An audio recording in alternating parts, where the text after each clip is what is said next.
Ya estamos de vuelta. Ahora vamos a hablar de los datos, de la gestión de los datos y de su uso adecuado y, sobre todo, de su valor en el marco de la investigación de nuevos medicamentos, en un contexto en el que la medicina de precisión se ha abierto camino dentro de la práctica clínica. Este vídeo nos lo va a resumir perfectamente. La medicina personalizada ya es una realidad. El análisis y estudio de los datos clínicos de los pacientes nos permite acceder a diagnósticos y tratamientos más precisos e incluso nos ayuda a predecir la respuesta del paciente con cada medicamento.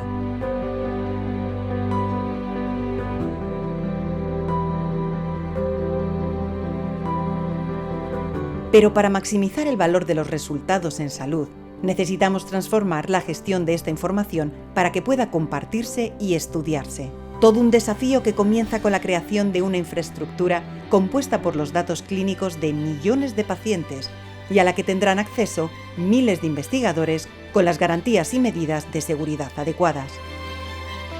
En España ya está en marcha la infraestructura de medicina de precisión, un soporte que será el germen para la creación de la Estrategia Española de Medicina Personalizada. Del mismo modo, Europa también está trabajando en el Espacio Europeo de Datos de Salud, una infraestructura con la información médica de todos los europeos. Para alcanzar esta meta, será necesaria la participación de todos los agentes implicados para que la interoperabilidad de estos datos acabe suponiendo un avance real en la vida de los pacientes.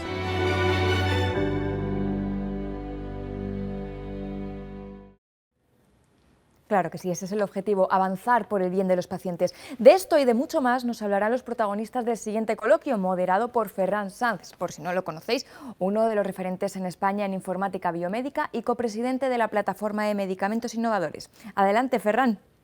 Bueno, pues es para mí un placer moderar esta mesa redonda sobre ese tema tan interesante y lo que voy a hacer es empezar presentando a nuestros ponentes. El primero de ellos es el doctor Joaquín Dopazo, de la Fundación Andaluza Progreso y Salud. El doctor Dopazo es un experto de gran prestigio internacional sobre la bioinformática y su aplicación en la práctica clínica. También tenemos al doctor Ángel Carracedo, médico, catedrático de la Universidad de Santiago de Compostela y director de la Fundación Pública Gallega de Medicina Genómica. Él es uno de los grandes expertos internacionales sobre la genómica clínica. Y por último, pero no último, obviamente, tenemos a Jesús Rubí, de la Agencia Española de Protección de Datos, licenciado en Derecho, adjunto a la dirección de la agencia y con una gran experiencia en la protección de datos personales que, como todos sabemos, son muy importantes en la investigación biomédica.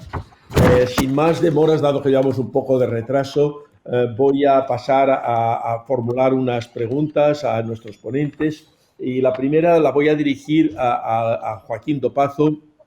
Se ha hablado en este vídeo que hemos visto de la infraestructura de medicina de precisión que está creando el Instituto de Salud Carlos III. Y hemos visto también que esta infraestructura tiene 3 áreas de desarrollo: medicina preventiva, ciencia de datos y medicina genómica. Me consta que tú, Joaquín, estás muy involucrado en la plataforma de ciencia de datos. ¿Nos podría resumir lo que pretende desarrollar esta infraestructura de medicina de precisión en el ámbito de la ciencia de datos?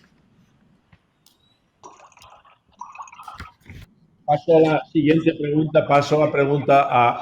Tenía una pregunta muy paralela para Ángel Carracedo. Él también está involucrado en esta infraestructura de medicina de precisión creada por el Instituto de Salud Carlos III y él está obviamente involucrado en la parte de medicina genómica de esta infraestructura y yo pues le digo la misma pregunta pero cambiando el sujeto que le hacía a Joaquín.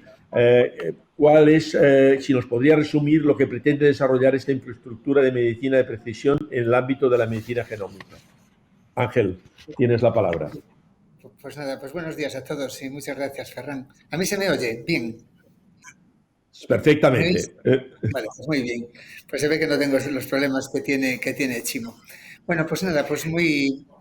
a mí la verdad que ese impact, como muy bien contasteis en la introducción y muy bien resumiste, Ferran, lo que pretende básicamente ser la base estructural de lo que es el diseño de la medicina de precisión. O sea, pretende constituirse como la infraestructura científica de referencia para el desarrollo de la medicina de precisión en España, de modo que se pueda hacer una medicina más segura, eficiente, preventiva y predictiva. Y como bien contaste, tiene 3 programas. Un programa importante que es el programa de cohortes, donde se pretende hacer una cohorte de 200.000 personas con seguimiento, con follow-up, con mucha información clínica y genómica. Esto va a ser muy importante para poder entender la enfermedad común, subestructurarla, estratificarla y para lo que es la predicción de riesgo. Del programa de datos hablará Chimo, que ya tenía que haber hablado antes si no fuese este problema que ha aparecido. Y el tercer programa es el programa de medicina genómica que coordino yo y que básicamente tiene, por una parte, la idea es el desarrollo, que ya ha comenzado, el desarrollo de unos grandes centros de secuenciación de altas capacidades en el país. Se han establecido los requisitos y edades que deben tener estos centros. En principio van a trabajar 3 centros, uno el CENAC en Barcelona, Nasertic, una empresa pública navarra, y la Fundación Pública Gallega de Medicina Genómica en Santiago. En el futuro próximo esperemos que cuando cumplan requisitos se incorporen por lo menos otros 2, seguramente uno en Madrid y otro en Andalucía. Son centros que van a trabajar de forma absolutamente coordinada para poder ejecutar el análisis de genomas completos y transcriptomas con altas capacidades. Como ejemplos de aplicación vamos a tener 3 ejemplos de aplicación que ya están muy desarrollados. El programa ya se lleva ejecutando a lo largo de este año. El primero de ellos es diagnóstico de enfermedades raras, pero siempre más allá de lo que es el diagnóstico habitual. Es decir, aquellos pacientes en los que no se encontró la causa de la enfermedad rara después de hacer paneles o incluso exomas, la idea es hacer genomas completos en tríos, de modo que de paso que hacemos una aproximación al diagnóstico, generamos una información de valor de investigación y de valor clínico de traslación. De paso contribuimos a los objetivos del IRDIC, que es que todos los pacientes con una enfermedad rara no diagnosticada tengan de aquí al 2027 un diagnóstico en un año desde que comiencen los síntomas, que en España estamos muy retrasados en este diagnóstico. El segundo ejemplo de aplicación es cáncer. Lo vamos a restringir a cáncer hereditario no diagnosticado, pero también mutación somática en cáncer, sobre todo cánceres primarios de origen desconocido. Todo siempre entendido que no pretendemos sustituir la cartera de servicios de la Seguridad Social, que esta es una cosa distinta, sino siempre dando un paso más allá del diagnóstico habitual. El tercero es farmacogenómica y genómica poblacional. La idea es analizar, ligado a la red de farmacovigilancia, ejemplos de casos de reacción de efectos adversos graves a medicamentos y vacunas. Y también analizar, genotipar y secuenciar una parte importante de la cohorte, del programa de cohortes. Esto también pretendemos que todo esto sea absolutamente equitativo. Hay una red clínica y una red de expertos a lo largo de todo el país, de modo que todos los pacientes puedan tener acceso a estas prestaciones. Por último, contar que el programa tiene dos líneas horizontales. Una es de aspectos éticos y legales, todo lo que es ELSI, Ethical, Legal and Social Issues, que son trascendentes para que toda esta información pueda ser después utilizada, y de internacionalización. El programa está estrechamente alineado con la iniciativa europea de 1 millón de genomas, que es una iniciativa por la que el Ministerio de Ciencia y Tecnología y el Ministerio de Sanidad, a través del Instituto de Salud Carlos III, está apoyando fuertemente, y donde España quiere jugar un papel. Los datos que aquí se generen tienen que estar completamente integrados y alineados con esta iniciativa. Bueno, no voy a decir más de momento, porque como cuente todo el programa de Impact, pues nos llevaría toda la mañana. Y yo creo que esto como un resumen así, pues puede ser adecuado. Ferran. Sí, no, realmente gracias Ángel por darnos esta información sobre el programa Impact. Como todo el mundo ve, es muy, muy interesante y tiene grandes perspectivas para nuestro país. Voy a ver si ahora Joaquín está en disposición de hablarnos de la parte de ciencia de datos del programa Impact.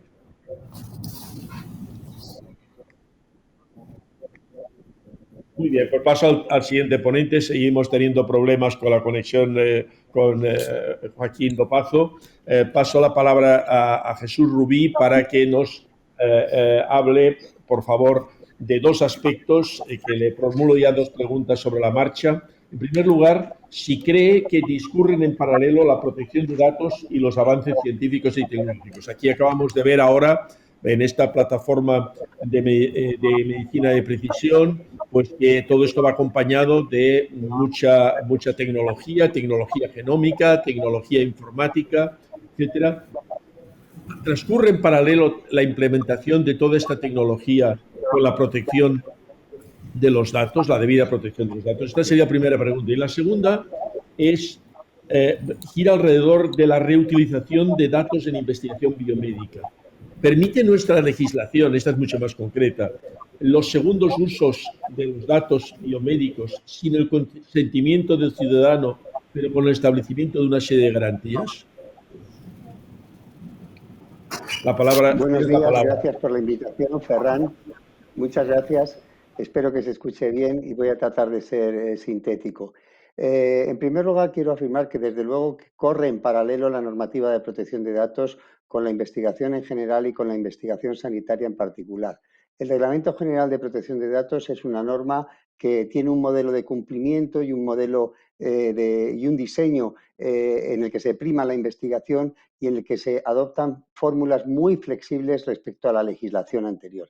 Y en esa misma línea se ha manifestado el legislador español a través de la disposición adicional 17ª de la Ley Orgánica de Protección de Datos. Hay que tener en cuenta que el Reglamento Europeo flexibiliza, hace referencia a la investigación diciendo que los consentimientos que se obtengan tienen que ser consentimientos en un sentido amplio, reconoce expresamente que el uso de grandes cantidades de datos permite hacer una investigación más sólida y con mejores resultados, reconoce que la investigación tiene que ir más allá del beneficio del paciente y tiene que atender al criterio, al beneficio de la sociedad en su conjunto y, en particular, reconoce algo muy nítido, que es que se sabe que en muchas ocasiones en que se solicita el consentimiento de las personas no se saben todas las finalidades para las que se va a poder utilizar o reutilizar la información y que por eso hay que conseguir unos consentimientos amplios que favorezcan la investigación. Y en esa línea se han articulado las bases jurídicas para el tratamiento de datos con fines de investigación, superando de una manera radical la focalización del consentimiento del interesado. Se admite la posibilidad, como he señalado, de consentimientos muy amplios, pero también se admite la posibilidad de tratamiento de datos que no se basen en el consentimiento, sino que se puedan basar en un interés público, que se puedan basar en un interés legítimo de la entidad privada que quiere realizar investigación y para eso, en particular, la disposición adicional 17ª ha articulado una modalidad que es compatible con otras, que es el tratamiento y la reutilización de datos pseudonimizados para la investigación. Esta es una vía que tiene que permitir una enorme flexibilidad y admitir asimismo la posibilidad de utilización ulterior por terceros de bases de datos de salud para finalidades de investigación con las garantías que señala de evitar la reidentificación y siempre garantizando la trazabilidad del sujeto fuente para que pueda revertir en él los beneficios. Y en ese sentido, la Agencia Española de Protección de Datos ha manifestado un impulso específico a estas nuevas modalidades de investigación en varios aspectos. En primer lugar, este año se ha otorgado un premio relacionado con la investigación sanitaria a una modalidad de investigación, a un formato de investigación promovido por la Fundación 29, que les recomiendo que puedan leer porque recoge una metodología que incluye el marco legal y técnico que facilita la utilización de bases de datos comunes, así como un protocolo de medidas de seguridad para la utilización de esas bases de datos comunes. Por su parte, el Comité Europeo de Protección de Datos también está insistiendo en un criterio de flexibilidad, como ha hecho en relación con los ensayos clínicos con medicamentos, permitiendo que además de tratamientos de datos dirigidos a garantizar la seguridad del paciente y de los medicamentos, esa misma información se pueda reutilizar con unas bases jurídicas más amplias. Está la iniciativa europea de bases de datos conjuntos y el reglamento de gobernanza en el que está participando el Comité Europeo, y en estos momentos el Comité Europeo de Protección de Datos está también elaborando unas directrices generales de investigación que tienen como finalidad la promoción y el uso de bases de datos conjuntas para fines de investigación. Muchas gracias.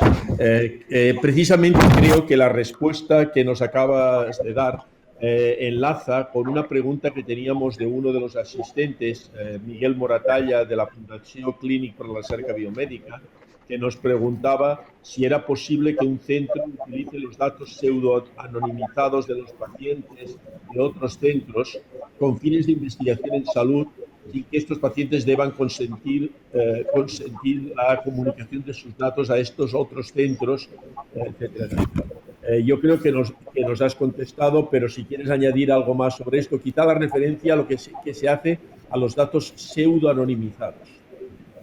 Sí, esa previsión específica de la disposición adicional 17ª de la Ley Orgánica es uno de los canales o una de las regulaciones que van a permitir una reutilización de la información con mayor flexibilidad.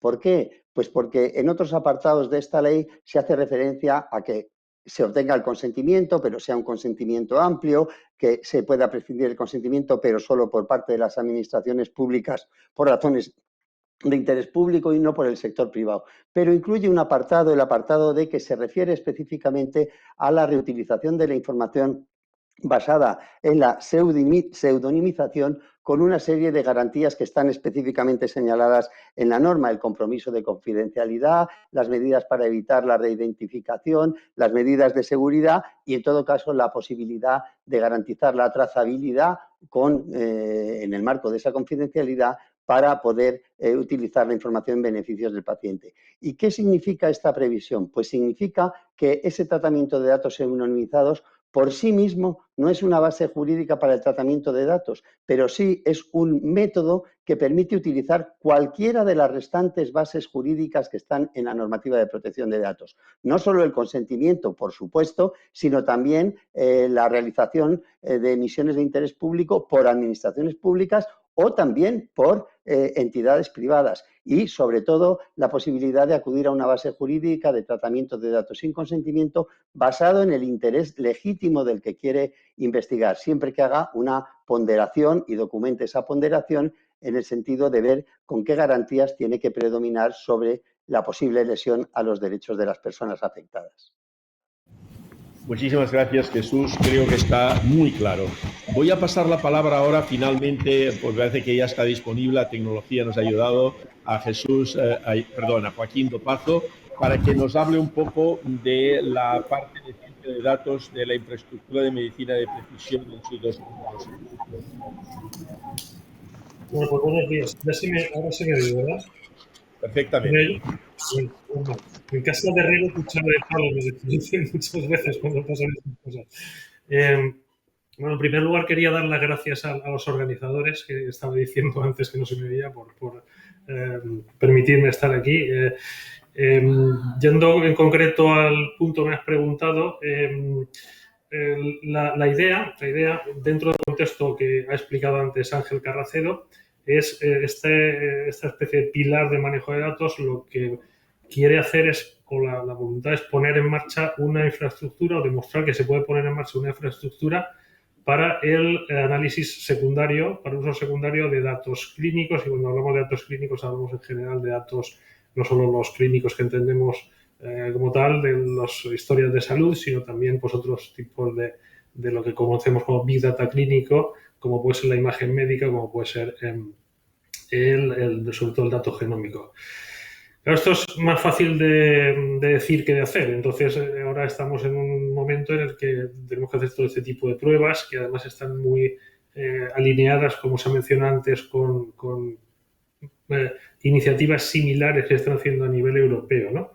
Entonces, yo veo sobre todo dos grandes retos. Uno de ellos es un reto tecnológico, porque estamos hablando de cómo poner juntos datos que, pues, en muchos casos no están homogenizados, no queremos decir lo mismo en los distintos apartados de los distintos historias de salud electrónica en distintos comunidades, incluso en distintos hospitales, ¿no? Y esto de la homogenización no es un problema solo de que tengamos distintos sistemas de salud, sino esto es algo que se ha pasado, por ejemplo, en Inglaterra, cuando han intentado hacer esta homogenización con el proyecto de los 100.000 genomas, que distintos hospitales con distintos modelos de digitalización pues no tienen exactamente las mismas historias clínicas.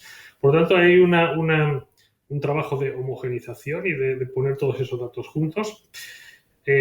Hace falta también poner procedimientos de lo que se conoce como FAIR, como el FAIR, el FAIR, que es que los datos, pues para cualquier tipo de investigación, los datos deben de ser encontrables, accesibles, interoperables y reusables. Eso es algo que dentro del contexto de que muchos datos de estos están protegidos por la ley de protección de datos, pues a veces tiene unas ciertas complejidades. Entonces, hay una complejidad técnica. La complejidad técnica es fácil porque, entre comillas, siempre, tomémoslo entre comillas, es fácil porque simplemente es una cuestión de esfuerzo y resolver los problemas se resuelven o no. Y luego hay una cierta complejidad legal en cuanto a que estos datos están protegidos y ahora mismo no está muy claro cómo ponerlos dentro de una estructura con todos estos sistemas de salud para estos datos. Se habla bastante, y un modelo que es un ejemplo de esto es el EGA, se habla bastante de la federación de datos, es decir, que los datos no salgan de sus propios hospitales. También se pueden buscar soluciones más centralizadas, pero esto habría que darle alguna cobertura legal. Y luego, sobre todo, depende de cómo se enfoque este tipo de análisis secundarios. Es una pena que me haya perdido la intervención de uno de los ponentes que ha hablado muy con conocimiento de causa sobre esto. Yo creo que uno de los grandes problemas de la parte legal es que, primero, que muchas leyes pues tienen siempre un margen de ambigüedad, y esto lo podemos ver ahora con lo que está pasando con el estado de emergencia, ¿no? Que en distintas comunidades los tribunales fallan cosas distintas, pero aparte de este margen de ambigüedad, esta interpretación se puede hacer de muchas maneras y a veces se hace de forma un poco obstructiva a la investigación. Yo desde nuestro punto de vista yo soy más partidario de saber cuáles son las restricciones y tratar de resolverlas. Y yo creo que un gran aliado en esto son los comités éticos. Los comités éticos, que parece que sean el coco, realmente son entidades que por un lado están para salvaguardar los derechos de los ciudadanos, de los pacientes, y que la investigación sea justa, etcétera. Pero por otro lado, si se explica claramente qué se va a hacer y se hace dentro de un entorno en el que están protegidos como se ha comentado en la última pregunta, como que están protegidos los derechos de los pacientes, nosotros no hemos encontrado terribles problemas con comités éticos. Incluso para una situación muy similar a la que se hablaba antes, en la que se justifica claramente que no se puede obtener para un volumen de datos muy grande los consentimientos de forma retrospectiva de decenas de miles de personas, porque no se puede hacer, pero se hace de una manera que toda su privacidad esté protegida y ellos son razonables y no tienen problema. Entonces, bueno, básicamente, volviendo a la cuestión, es empezar a poner en marcha esta infraestructura, demostrar que esto es factible y ir dando pasos hacia adelante. Pues estamos en una situación que es un poco inédita y esto es bastante innovador lo que se está pretendiendo. Muchas gracias, Joaquín. Voy a continuar formulando preguntas a los distintos ponentes. Yo ahora quería hacer una a Ángel Carracedo nuevamente, sobre si nos puede relatar alguna experiencia de reutilización de datos clínicos y genómicos, dado que tienes mucha experiencia en esto, Ángel, con fines de investigación y a nivel de la comunidad gallega, o incluso más si es más allá de la comunidad gallega. Bueno, muchos datos, Ferran. Pero antes, si me permites, es que como estábamos de al hilo de todo lo que es el tema de la protección de datos y todos los temas éticos y legales, decir que, bueno, que agradezco mucho la intervención de Jesús Rubí, porque realmente sí me parece que la protección de datos tiene que correr en paralelo con todos los aspectos éticos y legales. Y de hecho, en nuestros paquetes de éticos y legales esperamos contar con su presencia para que nos ayude en todos estos aspectos de protección de datos.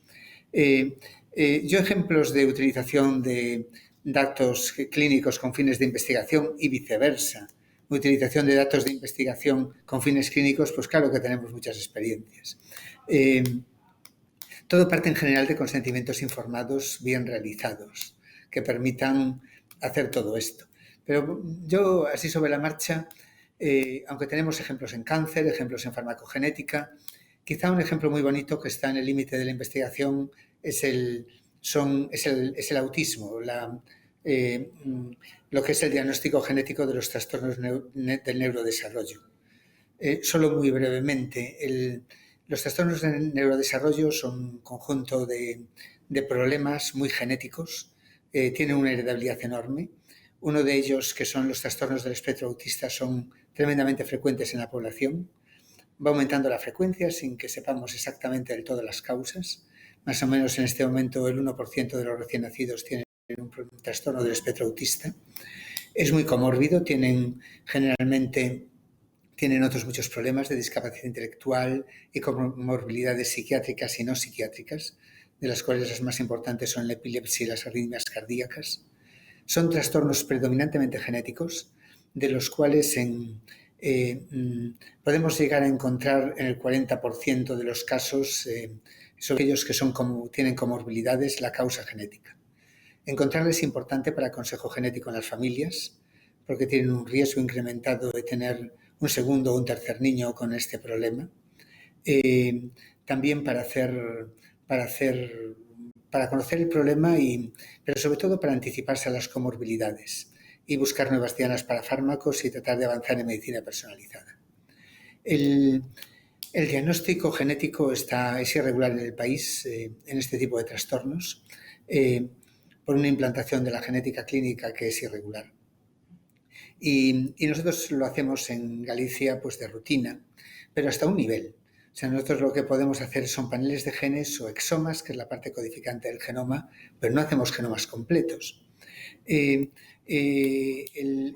conocimiento, el tener todos los exomas, todo lo que estamos analizando en la parte clínica, permite, analizándolo conjuntamente, permite encontrar nuevas rutas, nuevos pathways. Hay que integrar esta información con consorcios internacionales.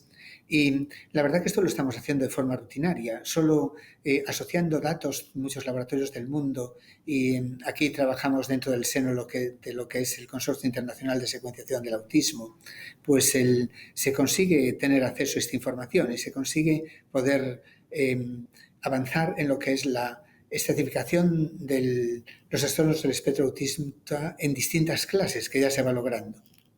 Pero además hay otra cosa. A través de proyectos de investigación grandes de genómica de autismo, que consiste en la secuenciación de tríos de autismo, aumentamos mucho el rendimiento y podemos, en aquellos casos en los que no encontrábamos un diagnóstico, ahora encontrar el diagnóstico. Esto nos está dando mucho trabajo porque estamos reanalizando, metiéndolos en proyectos de investigación, y el programa Impact en Genómica es un ejemplo de esto de ir más allá del diagnóstico habitual, pero gracias a estos trabajos de investigación podemos dar un valor añadido de diagnóstico a los pacientes. No es solo que los datos de los pacientes nos permitan investigar más en las causas de la enfermedad, entenderla mejor, buscar dianas para fármacos, sino que además lo que estamos haciendo permite ayudar a hacer mejor diagnóstico y dar este valor añadido al diagnóstico. Yo creo que este es un ejemplo bonito que nos permite pues, incrementar las cifras que tenemos de rendimiento de diagnóstico en TEA, pues de un 20 y algo por ciento lo habitual a un 40% si hacemos un diagnóstico con tríos. Y esto realmente abre nuevas perspectivas a estos pacientes y desde luego les ayuda mucho. Y yo creo que este es un ejemplo bueno de cómo la investigación genómica, por una parte, los datos clínicos contribuyen a mejorar la investigación, pero por otra parte, cómo la investigación contribuye a mejorar las capacidades diagnósticas. Gracias, Ángel, por este ejemplo tan oportuno y tan precioso, yo diría. Y yo ahora haría, en paralelo, una pregunta parecida a Chimo, a Joaquín Dopazo. Es si nos puede relatar alguna experiencia de reutilización de datos clínicos y genómicos para investigación en Andalucía. Sé que tienes algunas experiencias y que nos podrás explicar alguna cosa al respecto. Sí, pues yo primero estoy de acuerdo totalmente con Ángel que lo ideal es tener un consentimiento, pero muchas veces el consentimiento es complicado de obtener.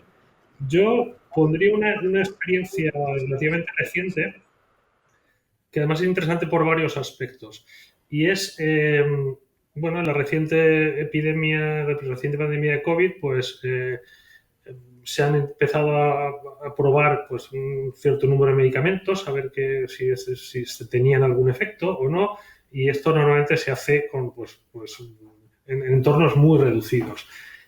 Aquí es muy útil el poder acceder a un gran número de datos de forma retrospectiva, en este caso, sobre qué es lo que le ha pasado a los pacientes con algún medicamento que han tomado o con medicamentos que estaban tomando, ¿no?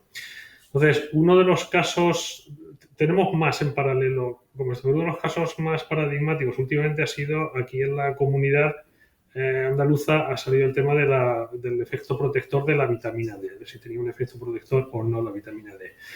Entonces, lo que hemos podido hacer es con una cohorte retrospectiva de unos, si no recuerdo, 17.000 pacientes hospitalizados, son todos los hospitalizados de COVID, mirar a aquellos que estuviesen tomando antes algún derivado o algo relacionado con la vitamina D y ver si había un efecto protector en ellos, ¿no? Entonces, al final hemos visto que sí que tiene un efecto protector, no es que sea una cosa tremenda, pero sí que es cierto que tiene un efecto protector significativo y sólido, con lo cual, siendo un fármaco tan absolutamente barato, pues es algo que es muy interesante tenerlo en cuenta.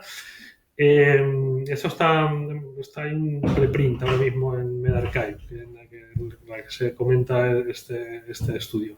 Lo interesante de este estudio es que, bueno, pues obviamente estamos en la situación que comentábamos antes. Hay una urgencia de hacer esto y realmente no te puedes poner a pedir a 17.000 personas un consentimiento para usar ese tipo de datos. Con lo cual, esto se hizo de la siguiente manera. Se planteó al comité ético que se iba a hacer y se iba a hacer además dentro de unos sistemas de computación que tenemos dentro del sistema de salud. Entonces, tener la computación dentro del sistema de salud tiene una ventaja muy grande para protección de datos, ¿no? Porque realmente los datos siguen estando donde estaban antes seguros y son manejados por personal del sistema de salud. Entonces, desde ese punto de vista,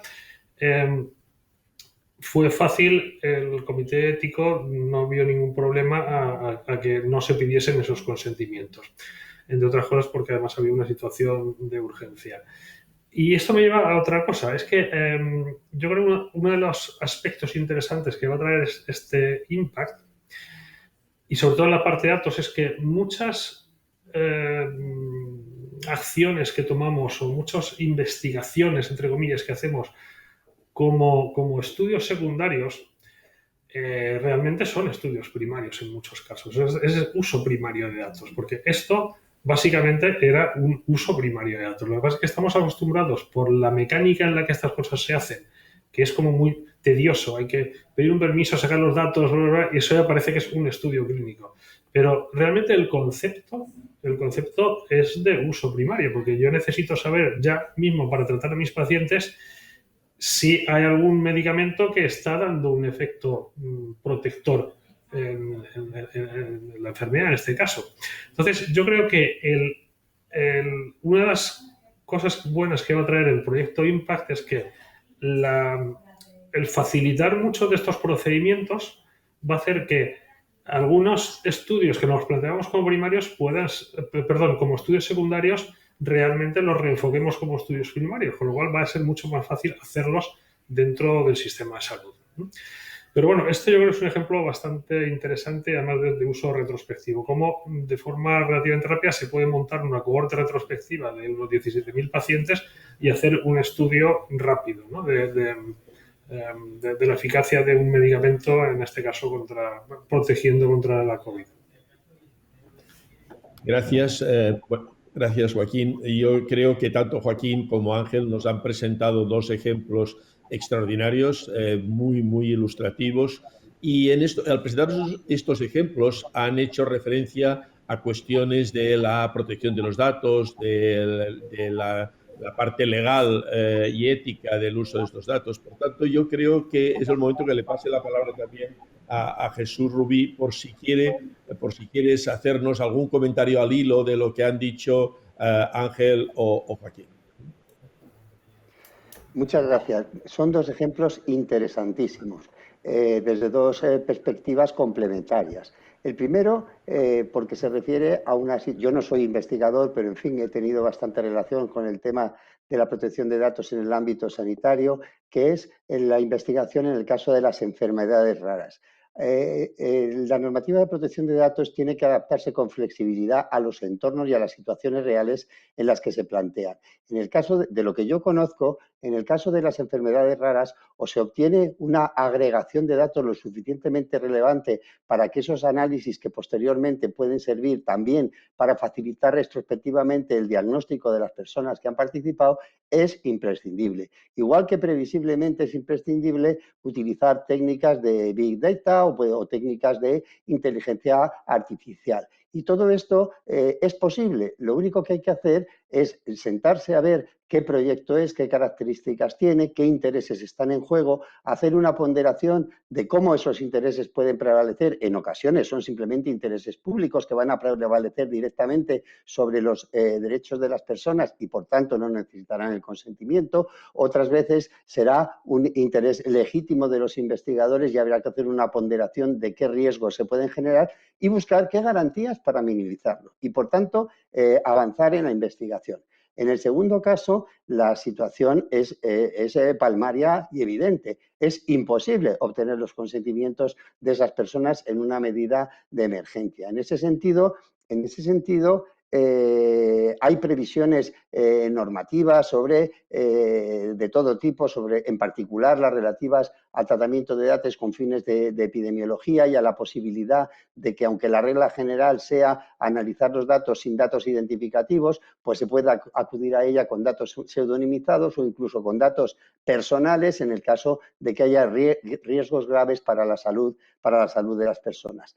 Y no cabe la menor duda de que esto se ha podido hacer. La agencia ha estado colaborando con el Ministerio de Sanidad y sigue colaborando durante toda la pandemia para darle orientaciones de todo tipo respecto de medidas que son ineludibles. Y de ahí pues hemos colaborado, por ejemplo, en las resoluciones de la Dirección General de Salud Pública sobre la obligación de facilitar las pruebas de laboratorios a las administraciones sanitarias de las comunidades autónomas y al propio Ministerio de Sanidad sin consentimiento de las personas, o hemos estado analizando el desarrollo de este certificado verde digital y que no genere situaciones de discriminación, pero permita el tratamiento de los datos en un abanico de 3 fórmulas distintas: la vacunación, la recuperación de una enfermedad o una prueba equivalente. Es decir, se trata, en definitiva, de analizar caso a caso y de hacer esa ponderación y de las medidas que permiten garantizar la protección de datos sin que todo tenga que depender del consentimiento de las personas afectadas. Es una base jurídica importante, pero no es la única base jurídica. Y ahora, ya que han surgido la referencia a los comités de ética de la investigación, la propia ley de protección de datos ha incluido en materia de investigación la previsión de que se integren en los comités de ética de la investigación, se puedan integrar especialistas, delegados de protección de datos o especialistas en la protección de datos personales, con el fin de colaborar y coadyuvar a que se puedan hacer este tipo de investigaciones con bases jurídicas más flexibles. Muchas gracias por ilustrarnos más todavía sobre este tema. Precisamente continúo contigo, Jesús. Vamos a ir un poco más allá de lo que es estrictamente España y sus comunidades autónomas y vamos a hablar un poco de la legislación europea. Tenemos una legislación europea que se creó hace no muchos años, que dice que es de aplicación directa a todos los Estados miembros, pero al mismo tiempo contiene más de 50 remisiones a las legislaciones nacionales, con lo que en la práctica nos encontramos con una falta de armonización. Y esto está resultando un problema relevante en distintos ámbitos, en especial en el de la investigación biomédica. Y dado que muchos consorcios de investigación son internacionales o al menos son paneuropeos, y en esos consorcios participan investigadores españoles, ¿cómo podemos conseguir esta adecuada armonización que otorgue seguridad jurídica y permita a nuestros investigadores mantener un liderazgo en estos consorcios, buscando y respetando siempre un adecuado equilibrio entre la protección de datos de los participantes y los valores y otros valores sociales como la salud pública, el interés público, la promoción de la investigación biomédica? O sea, ¿cómo resolvemos el tema de la falta todavía, y por muchos años, de armonización de las legislaciones nacionales a nivel de la Unión Europea? Bueno, el Reglamento General de Protección de Datos por lo menos establece un marco común que permite que complementa las legislaciones nacionales, aunque en el ámbito de la investigación sanitaria sí se remite a las legislaciones nacionales. Y es cierto que las soluciones de los legisladores nacionales han sido, en parte, han tenido aspectos comunes y en parte han tenido aspectos diferenciales que pueden complicar ese tratamiento de datos en proyectos europeos, esa falta de armonización.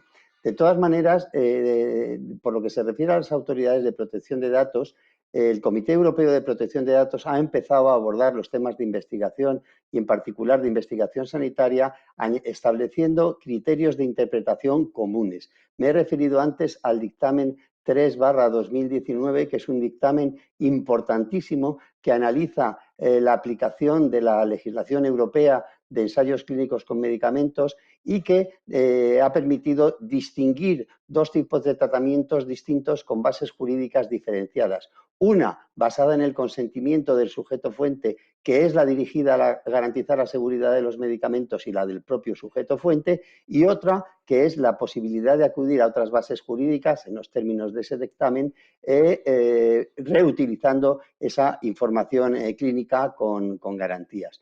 Como he señalado también, el Comité Europeo de Protección de Datos está elaborando unas directrices sobre investigación, en particular haciendo referencia a la investigación biomédica, pero con un carácter más amplio que va más allá de lo sanitario, directrices que van a establecer criterios y garantías para la compartición de información entre bases de datos de los distintos Estados miembros.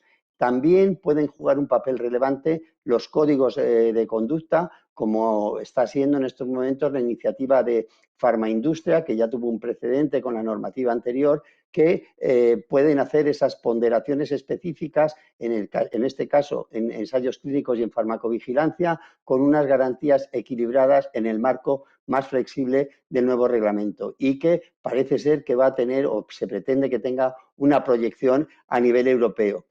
Es decir, tenemos una serie o algunas dificultades por asimetrías, no en todo, pero sí en algunos aspectos de las legislaciones de los Estados miembros, pero hay otra serie de iniciativas que están en paralelo tratando de coadyuvar a que los criterios de aplicación de esa normativa sean comunes y faciliten esa investigación. Y eso lo está haciendo tanto la Comisión Europea como las autoridades de protección de datos a través del Comité Europeo de Protección de Datos y, lógicamente, la industria farmacéutica, junto con las autoridades sanitarias. O sea que el futuro yo lo veo con un razonable optimismo.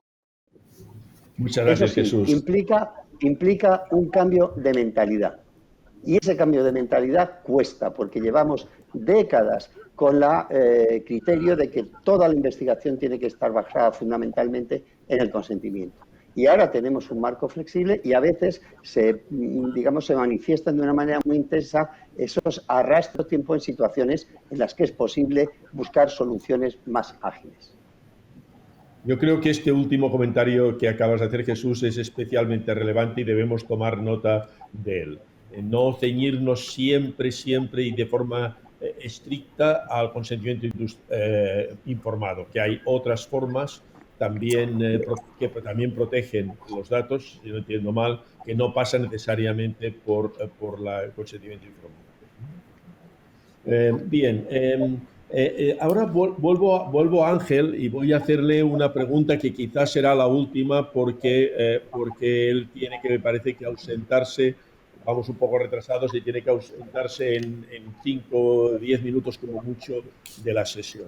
Es una pregunta que viene por parte de los participantes y leo textualmente, que ¿cuándo se instaurarán en el territorio de la cartera básica de salud análisis rutinarios de farmacogenética a los pacientes en paralelo al diagnóstico-prescripción? Supongo que esta pregunta te la hacen, Ángel, porque las personas saben que tú eres un experto en estos temas. Bueno, es una pregunta muy oportuna y que también es cierto que no me extraña que a los que hacen una práctica clínica con conocimiento de la importancia que tiene la determinación de biomarcadores en la respuesta a fármacos y las dificultades que tiene seguramente para poder conseguir una respuesta a tiempo, que es un problema en el país. En la cartera de servicios de la Seguridad Social está incluido, común para todo el Sistema Nacional de Salud, está incluida la farmacogenética. Una cosa es que está simplemente mencionada, que todos aquellos análisis farmacogenéticos están cubiertos por el Sistema Nacional de Salud, nada más que con una frase. Aquí yo creo que hay que mejorar varias cosas. Una es la cartera de servicios, que esto sí que tiene que mejorar y que sea común, más detallada, más especificada, qué se debe hacer. Sobre todo esto es importante en lo que se refiere a mutación somática en cáncer. Pero después lo que hay que mejorar mucho es la traslación y la implementación. Biomarcadores de respuesta a fármacos que son considerados obligatorios o accionables por agencias reguladoras son muchos. Más o menos casi un 40% de los medicamentos tienen en ficha técnica una recomendación accionable y casi un 10% obligatoria y en muchos casos con indicación de dosis. Ni siquiera lo obligatorio se hace de rutina. Y este es un problema que tiene varios componentes. Uno, un componente de formación, otro componente de educación y otro componente de implementación. Farmacogenética hay campos donde está bastante trasladado, pero no todo aquello tan bien que se debe. Por ejemplo, en cáncer se suele hacer razonablemente bien, aunque hay muchísimo que trabajar en la estandarización y en la organización. En mutación somática en cáncer todavía falta una organización clara y una cartera de servicios clara que da lugar a desigualdades y que hay que mejorar. En lo que se refiere a mutación en línea germinal, biomarcadores en línea germinal, en cáncer no se hace todo, sí se hace bastantes cosas, pero en algunas áreas como en psiquiatría son particularmente deficitarias. También los clínicos tienen que tener una respuesta rápida a este tipo de diagnósticos. Nosotros aquí en Galicia lo estamos intentando hacer lo que podemos de bien y también tratarlo de impulsar a nivel nacional, mejorando todos estos aspectos. En Galicia tenemos hoy día un plan de implementación de la farmacogenética en psiquiatría, por ejemplo, que afecta a fármacos de POT y a todo lo que es psiquiatría infantil, de modo que todos los pacientes que lo necesiten en menos de 48 horas tienen en la historia clínica informatizada un resultado de farmacogenética que les puede ser útil para orientar los tratamientos. Yo creo que hay mucho que mejorar, que es un campo tremendamente deficitario, que hay que trabajar mucho de la mano y donde creo además que la Sociedad Española de Farmacogenética y Farmacogenómica está haciendo un esfuerzo, también en relación con lo que son proficiency testing, calidad de los laboratorios, y es un déficit que tenemos en el país que yo creo que tenemos que mejorar entre todos, pero sí que realmente podemos avanzar mucho en investigación biomédica, pero si no avanzamos en lo que es una traslación ordenada, organizada y con equidad a la práctica clínica, pues tenemos un problema.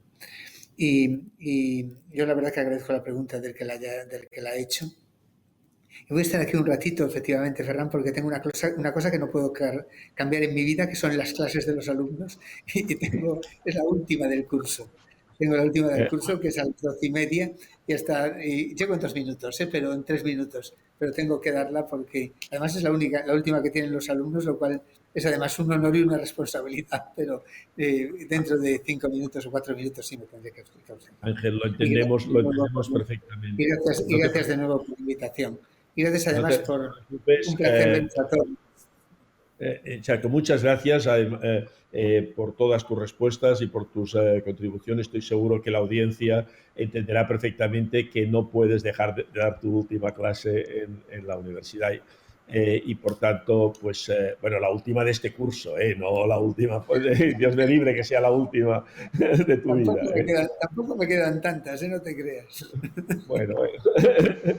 Bueno, pues entonces voy a continuar. Gracias, Ángel. Desconéctate en el momento que debas y nos seguiremos viendo. Voy a hacer una última pregunta a Chimo Dopazo en relación a que hay mucha información clínica de interés que está recogida en formato libre. Por ejemplo, en las notas clínicas que escriben los médicos durante sus visitas. Obviamente esta información está en formato digital, está en formato electrónico, no está en papeles, pero no es directamente usable como otra información más estructurada que existe en las historias clínicas.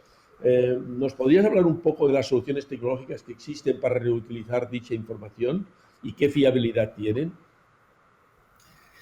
Sí, bueno, yo no soy un experto en el área, pero este es el área de procesamiento de lenguaje natural. No soy experto, pero sí que lo he seguido de cerca por el interés, ¿no? Entonces, estas son metodologías que permiten, vamos a decirlo de alguna manera, leer o interpretar texto con una estructura, pues más o menos como escribimos normalmente. También hay que decir que la forma en la que está escrita muchas veces las historias clínicas es como muy abreviado y es muy complejo, ¿no? Entonces, el procesamiento del lenguaje natural ha avanzado muchísimo, pero yo veo que hay un problema aquí y es una especie de pescadilla que se muerde la cola. Estos procedimientos obviamente mejoran con el tiempo y además con la introducción de metodologías de inteligencia artificial ahora hay sistemas que con un conjunto de entrenamiento suficientemente grande pueden aprender muy bien, pero cuando digo muy bien es realmente muy bien, ¿no? Podrían realmente interpretar y sacar mucha información de este texto escrito. Cuando digo mucha información me refiero a pautas de medicamentos que no están especificadas en los datos que tenemos estructurados, síntomas que no están bien codificados o no se llegan a codificar. Es decir, mucha más información es la que el médico, como lo ha escrito, lo lee y lo entiende, o lees la de otro médico y lo entiendes, pero que una máquina no la podría procesar. Entonces, esto ahora con metodologías de inteligencia artificial sería relativamente fácil, entre comillas, porque estas cosas no son fáciles, hacer. El problema es que, claro, son datos que, una vez más, que están protegidos, entonces hay que hacer o hay que impulsar grandes proyectos en los que se puedan utilizar, en los que se pueda ver muchos de estos datos para que los sistemas puedan aprender bien, ¿vale? Hay un primer nivel de problema que es el propio problema de que esos datos son privados, pero luego hay otro problema que es que esos datos hay que educarlos. Entonces, al lado de cada historia clínica necesitas tener a alguien que entienda y que le diga al algoritmo, sí, has entendido bien. Aquí dice que le doy la mitad de dosis del medicamento. O aquí dice que este paciente tose por las noches. Entonces, esto también requiere mucho esfuerzo, ¿no? Por otra parte, hay un programa nacional de procesamiento del lenguaje natural que tiene una de cuyas patas, digamos, o ramas tiene que ver con esto precisamente, con el procesamiento del lenguaje natural en medicina. Y yo creo que es un campo que gracias a estos impulsos pues está avanzando bastante, vamos, en los últimos tiempos está avanzando bastante.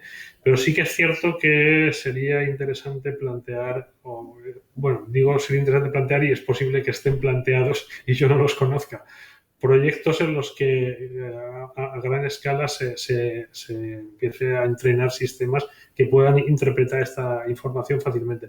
Lo cual además sería mucho más fácil para los propios médicos porque les permitiría hacer sin necesidad de leer cientos de historias clínicas, ver si hay alguien en el hospital que tiene una cierta sintomatología que puede ser compatible con un enfermo nuevo, algo así. Este tipo de cosas que se hacen en uso primario de datos ahí no son factibles. Y esto vuelve un poco al tema que comentaba antes, que algunos usos secundarios de datos realmente serían uso primario de datos si la tecnología lo permitiese. Pero es un campo que desde luego ha avanzado bastante y es bastante prometedor. Gracias, Joaquín. Bueno, y mi última pregunta, porque me han pedido que sobre todo no acabemos más allá de las 12:30 y nos quedan 3 minutos, sería que pedir a Jesús que si nos podría explicar un poco la visión de la agencia a la pregunta que en su día, en mayo del 2020, Farmaindustria planteó sobre la posibilidad de monitorización remota con verificación de datos fuente de los ensayos clínicos. O sea, hubo una pregunta concreta por parte de Farmaindustria y hay una experiencia y una respuesta interesante por parte de la agencia que podría ser interesante compartirla con la audiencia de esta mesa redonda.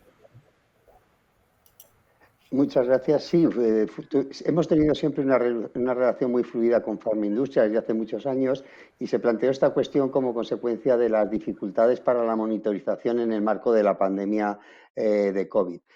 Lo que hicimos, bueno, se nos ofreció una primera fórmula que nos resultó insuficiente y lo que hicimos fue hacer un análisis de protección de datos en colaboración con la Agencia Española del Medicamento y Productos Sanitarios para que también tuviera la perspectiva de quién es responsable, en último término, de la autorización de los ensayos clínicos. Y conseguimos dar una respuesta. Esa respuesta se basa en 3 documentos. Por una parte, en lo que se llama una innovación modificativa del contrato para hacer el ensayo clínico, es decir, solo hay una modificación parcial de ese contrato, con lo cual el resto de los términos del contrato relacionados con la investigación se mantienen y no necesita cumplir unos trámites adicionales para llevarse a cabo. Y complementariamente, en esa innovación del contrato entre el centro, el investigador y el promotor del ensayo, se contemplan qué medidas son adecuadas para que el monitor o la CRO realicen esa monitorización remota. Y en ese sentido se incluyeron dos documentos. Por una parte, un compromiso de confidencialidad que tiene que asumir el monitor con el promotor sobre cómo va a realizar ese trabajo a distancia. En fin, está disponible en la página web de la agencia,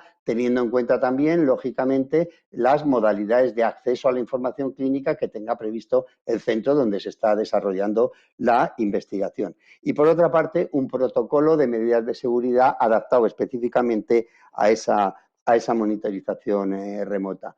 Esto parece que está resultando adecuado en la práctica. Han surgido algunas dudas jurídicas que estamos tratando de resolver y alguna de ellas en particular la ha resuelto recientemente la propia Agencia Española del Medicamento, que ha incorporado o va a incorporar dentro de las instrucciones de ensayos clínicos con medicamento alguna previsión más detallada sobre esta monitorización. Pero el que esta monitorización, lógicamente, puede tener una proyección más allá de la pandemia de COVID-19, aunque a ese respecto pues habrá que tener en cuenta también cuáles son los criterios de la propia Agencia Española del Medicamento. Muchas gracias, Jesús. Pues creo que estamos al final del tiempo del tiempo con el extra que nos han dado de la mesa redonda. Yo quería dar las gracias a los 3 ponentes porque realmente nos habéis aportado mucha información muy útil. También quiero agradecer a la audiencia y a las personas de la audiencia que han formulado preguntas también muy interesantes, como se ha visto. Y con esto daríamos por finalizada esta mesa redonda. Esperemos que en el futuro podamos realizar otras en temas similares y que los podamos hacer en forma presencial, pues que eso querrá decir que la excepcionalidad de la pandemia ha pasado. Muchas gracias a todo el mundo y buenos días. Muchísimas gracias, Ferran, y a los ponentes de esta mesa.